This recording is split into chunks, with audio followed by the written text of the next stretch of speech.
Du brækker min næse, mand. Ej, det var ikke mig. Nej, du kan stå hård, men ikke så hård som din farfar. Lad mig snakke om ham. Jeg har ikke nogen farfar. Præcis. Du har ikke nogen farfar. Josef, jeg bliver til at snakke med dig om ham. Jeg kan ikke stå for det helt selv. Jeg har arrangeret hele begravelsen alene. Det er mig, der har stået for at få sat lejligheden sat til salg. Jeg har pakket alle hans ting ned, og jeg har været derude og tage de ting, der betyder noget for mig. Nu er det din tur til at tage ud og vurdere, hvad der betyder noget for dig. Og din farfar er død, fordi han var en gammel, sur mand. Jeg har ikke slået dig.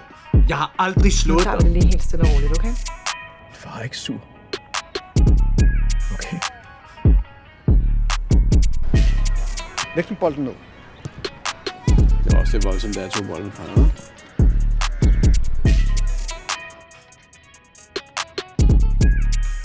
Hold jer fra pjort.